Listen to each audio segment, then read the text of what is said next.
খোলের বিড়াল বের হচ্ছে একে একে।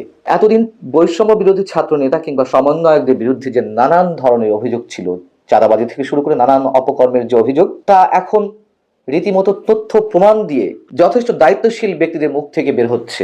এই বৈষম্য বিরোধী ছাত্র নেতাদের চোখেই তো আমরা স্বপ্ন দেখেছিলাম একটি নতুন বাংলাদেশ বিনির্মাণের, বদলে আমরা ধাক্কা খাচ্ছি, কেবলই ধাক্কা।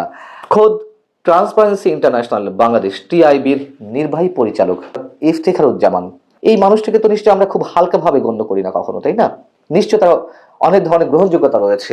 সেই ব্যক্তি যখন সমন্বয়কদের বিরুদ্ধে মুখ খোলেন এবং বৈষম্য বিরোধী ছাত্র নেতাদের বিরুদ্ধে অভিযোগ উত্থাপন করেন অনেকটা আনুষ্ঠানিকভাবে, আমরা তার সেই বক্তব্যগুলোকে উড়িয়ে দিব? তিনি বলছেন যে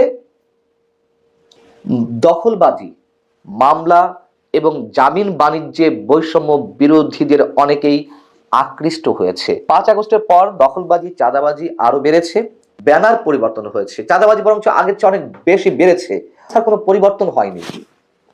তদন্ত কাজ স্থগিত রাখার জন্য দুর্নীতি দমন কমিশন ফোন পাচ্ছে।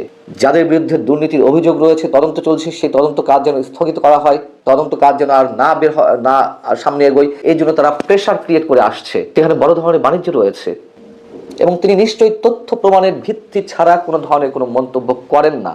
তিনি আক্রমণের শিকার হয়েছেন আওয়ামী লীগ যখন সরকারে ছিল, তিনি আক্রমণের শিকার হয়েছেন বিএনপির সময়ও, যখন বিএনপি সরকারে ছিল। তাদের বিরুদ্ধে যে দুর্নীতির তথ্য প্রমাণ হাজির করা হয়েছে, তখন প্রত্যেকেই তাকে আক্রমণ করেছে। আমি জানি না এখন বৈষম্য বিরোধীদের বিরুদ্ধে ডক্টর ইফতেখারুজ্জামান যে অভিযোগগুলো তুললেন গণসম্মুখে, মিডিয়ার সামনে, এখন তাকে আবার বৈষম্য বিরোধীদের পক্ষ থেকে আক্রমণের শিকার হতে হয় কিনা। যে দুদক ফোন পাচ্ছে তদবিরের জন্য, অনেক ক্ষেত্রে অনেকের বিরুদ্ধে তদন্ত না করা হয়। রাজশাহীর বারিন্দি মেডিকেল কলেজ চাঁদাবাজি করতে গিয়ে 4 জন সমন্বয়ক, বৈষম্য বিরোধী 4 জন নেতা, তার মধ্যে একজন সাবেক কেন্দ্রীয় সমন্বয়ক, 4 জনকে সেনাবাহিনী উদ্ধার করেছে। কেন উদ্ধার করেছে? সেখানে তারা গিয়েছিলেন চাঁদাবাজি করতে। আগে একদিন কথা বলে আসছেন, পরে সেই চাঁদা নেওয়ার জন্য সম্ভবত আর একজন ঊর্ধ্বতন কর্তা ব্যক্তির সঙ্গে তারা কথা বলতে গিয়েছিলেন বা চাঁদা নিতে গিয়েছিলেন। আমরা সত্যিই আশাহত। আমাদের সামনে বোধহয় কোনো পথ নেই। যারা এই স্বপ্ন দেখান তারা এই স্বপ্ন ভঙ্গ করেন। একদিন একজন উপদেষ্টার সঙ্গে আমি কথা বলতে গেলাম, তিনি বললেন, আপনারা এসে আমাদেরকে বুঝিয়ে দেন কোথায় কি সুপারিশ করেছেন, তার অর্থটা কি, ব্যাখ্যাটা কি। আমাদের আসলে এই 2-1 পাতা উল্টে দেখারও আমাদের সময় নেই। ওনারা এতই ব্যস্ত। কি কাজে ব্যস্ত?